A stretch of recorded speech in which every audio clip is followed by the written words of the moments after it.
दोस्तों नमस्कार, स्वागत है एक बार फिर से। चलिए जानते हैं बिहार की ताजा खबरों को, लेकिन उससे पहले अगर आपने अभी तक इस चैनल को सब्सक्राइब नहीं किया तो सब्सक्राइब कर लें ताकि आपको बिहार की ताजा खबरें रोजाना मिलती रहे।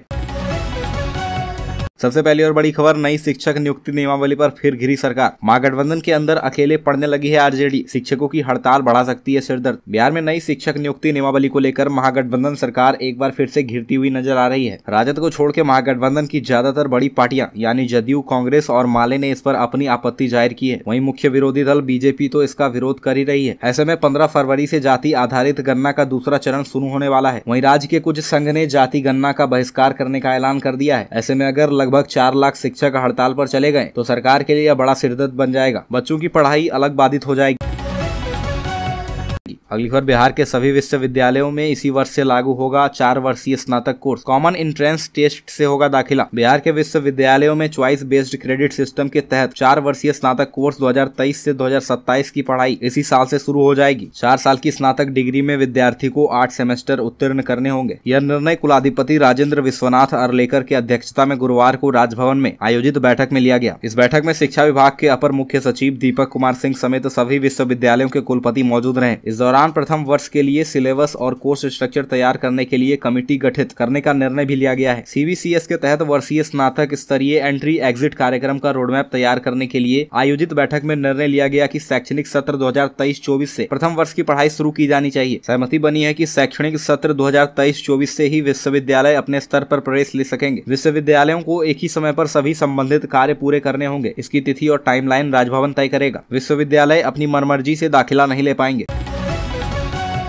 अगली खबर, वैशाली में भीम आर्मी नेता की शव यात्रा में हजारों की भीड़। वैशाली में भीम आर्मी के दलित सेना के राष्ट्रीय सचिव राकेश पासवान की शव यात्रा में हजारों की भीड़ दिखाई दी। इस दौरान भीम आर्मी के समर्थकों ने तोड़फोड़ भी की। जय भीम और भारत माता की जय के नारे भी लगे। गुरुवार को भीम आर्मी के दलित सेना के राष्ट्रीय सचिव राकेश पासवान की गोली मारकर हत्या कर दी गई थी। राकेश की हत्या उस वक्त की गई जब वो समर्थकों के साथ अम्बेडकर की शोभा यात्रा निकालने की तैयारी कर रहे थे। उनके भाई ने बताया कि बाइक से 4 बदमाश आए थे, माँ और भाई के पैर छुए और थोड़ी देर बात की। इसके बाद ताबड़तोड़ फायरिंग शुरू कर दी। राकेश पासवान को 4 गोली लगी। उनकी मौके पर ही मौत हो गई। पुलिस ने भारी सुरक्षा व्यवस्था के बीच सदर अस्पताल हाजीपुर में गुरुवार की आधी रात को पोस्टमार्टम कराया। मामला लालगंज थाना क्षेत्र के पंचदमिया गांव का है।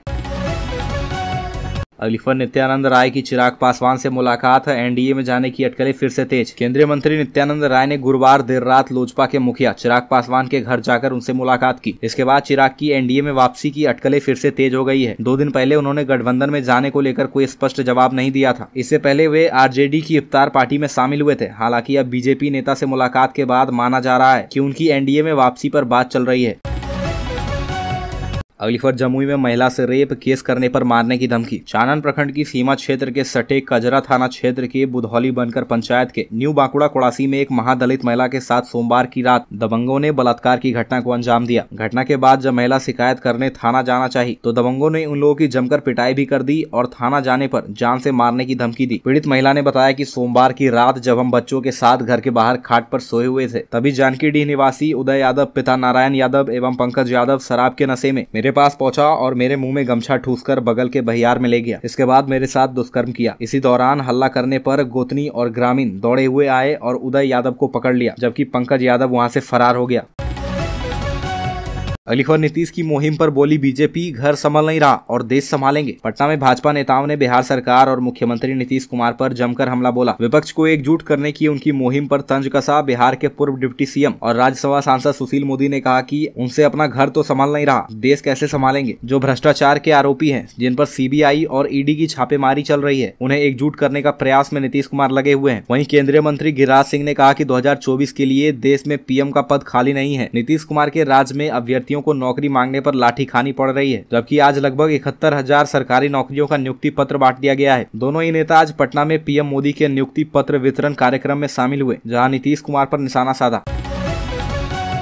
अगली खबर, नीतीश कुमार के प्रधानमंत्री बनने के लगे नारे। अंबेडकर जयंती के पूर्व जदयू ने निकाला पदयात्रा। भारत रत्न भीमराव अंबेडकर की जयंती के पूर्व संध्या में जदयू ने उनकी प्रतिमा पर माल्यार्पण किया। पार्टी कार्यालय से पटना हाईकोर्ट तक ये पद यात्रा निकाला गया। प्रदेश अध्यक्ष उमेश कुशवाहा के नेतृत्व में यह यात्रा निकाला गया। यात्रा के दौरान नीतीश कुमार के प्रधानमंत्री बनने के भी नारे लगे। जदयू के नेता और कार्यकर्ताओं ने यह नारे लगाए। यात्रा में महिलाएं भी शामिल दिखी। महिलाओं ने भी नीतीश कुमार को प्रधानमंत्री बनाने के नारे लगाए। डॉक्टर भीमराव अंबेडकर की प्रतिमा के पास 132 दीप प्रज्वलित किए गए। प्रदेश अध्यक्ष उमेश कुशवाहा ने कहा कि उनकी जयंती पर हम सब पंचायत स्तर पर कार्यक्रम कर रहे हैं। अम्बेडकर जयंती मनाने वाले बहुत मिलेंगे, लेकिन उनके अनुयायियों के लिए काम नहीं करेंगे।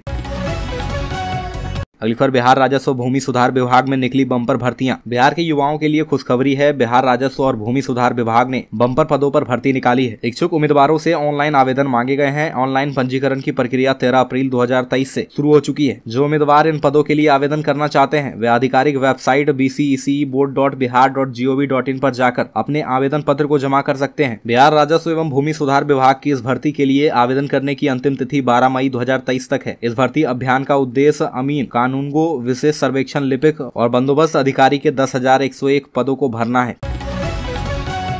अगली खबर, सीबीआई ने लालू यादव की सजा बढ़ाने की अपील की। यह मामला चारा घोटाले के देवघर कोषागार का है। चारा घोटाले में देवघर कोषागार से जुड़े मामले में लालू प्रसाद समेत अन्य 6 आरोपियों की सजा बढ़ाने के मामले में सुनवाई अब दूसरे बेंच में होगी। गुरुवार को यह मामला रांची हाईकोर्ट के मुख्य न्यायाधीश सुजीत नारायण प्रसाद और जस्टिस सुभाष चंद्र की अदालत में सुनवाई के लिए सूचीबद्ध था, लेकिन कोर्ट ने इस मामले को दूसरे बेंच में स्थानांतरित करने का निर्देश दिया है। सीबीआई ने हाईकोर्ट में याचिका दायर कर इस मामले में लालू प्रसाद यादव को सीबीआई कोर्ट से मिली 3.5 साल की सजा बढ़ाने का आग्रह किया है, जबकि दूसरे लोगों को 6 साल की सजा सुनाई गई है। सीबीआई ने अदालत से लालू प्रसाद यादव की सजा बढ़ाने की अपील की है।